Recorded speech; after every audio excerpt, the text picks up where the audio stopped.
and speak directly to you today, as I have to try and make you understand the pain and constant suffering that you have brought to the lives of so many people who cared, respected, and loved James Kouzaris and James Cooper. It was through your deadly actions that you have taken us all on a journey to hell during the last 12 months. If you had pulled up a chair instead of pulling out a gun, you would have learnt that these two kind, funny, caring, and intelligent young men were incredibly unique human beings who really understood, appreciated, and valued the important things in life. Family and friendship topped that list. They were decent human beings. They would judge a person by what is on the inside.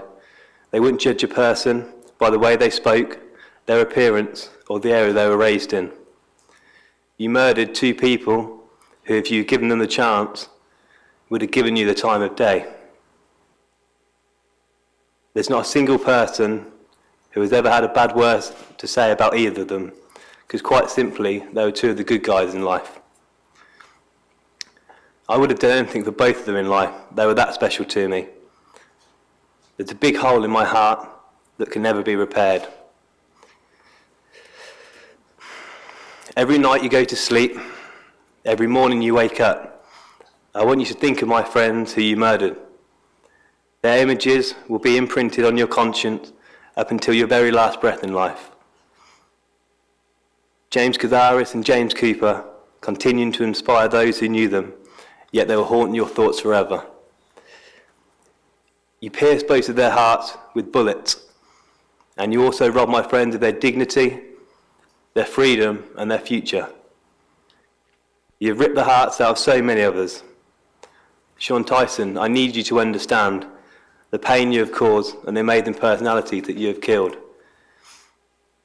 It is the responsibility of every human being to aspire to do something worthwhile, to make the world a better place than the one he found.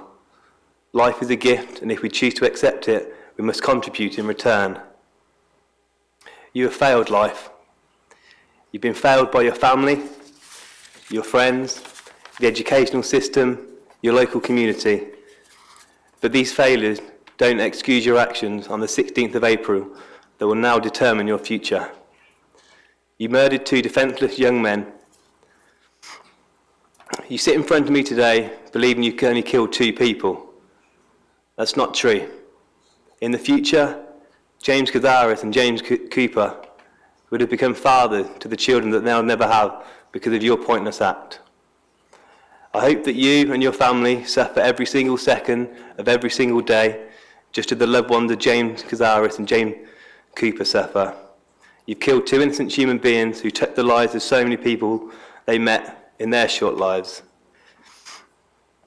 For every painful detail of their deaths I've endured, for each disturbing photo I've been exposed to, I'm still glad I had this opportunity to look into your eyes and try to explain the pain that you've caused. I'll never hear my friends laugh again. I'll never again witness their infectious smiles. I'll never watch them joke with each other. I won't be present at their weddings. I won't see their children grow up.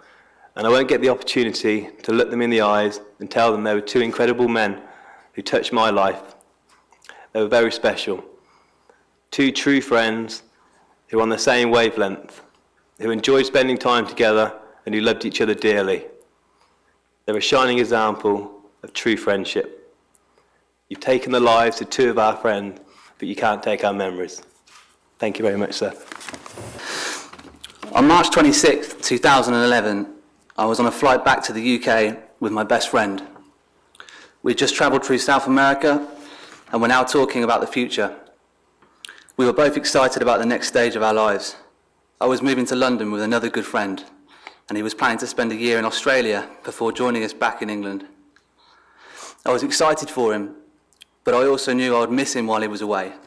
He was like a brother to me, and we'd spent almost every day together for the past 3 years. That friend was James Kouzaris, the man you decided to shoot through the heart just because he was lost, drunk, and defenceless. Now, instead of 1 year without him, I have to live the rest of my life knowing that I will never get the chance to see him again. When I get married, I'll be short of a best man. When my children are growing up, they will never get the chance to be friends with his children, and I'll never get the opportunity to look back on our lives with him and laugh at the stupid things we used to get up to.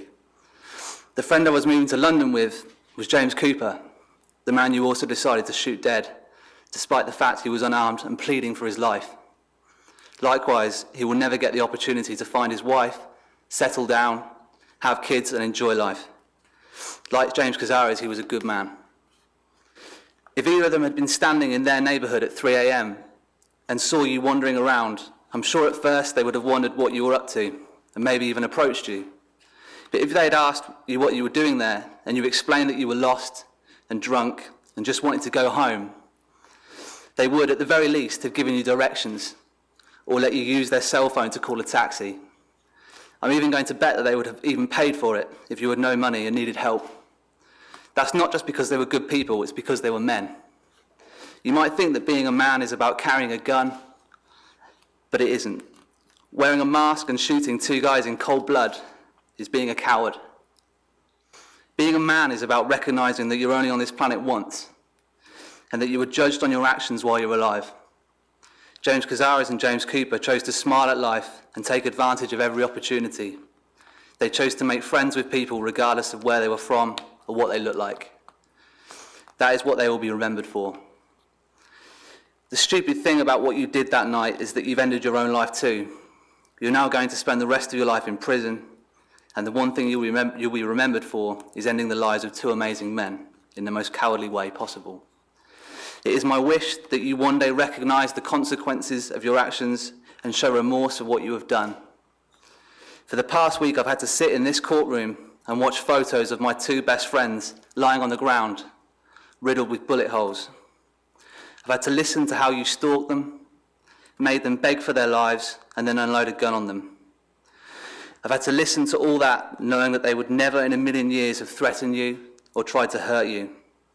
They wouldn't hurt anyone, because like I say, they were good men. The most amazing men you could have ever met. And maybe if you were more of a man that night, you would have known them long enough to find that out for yourself. Thank you.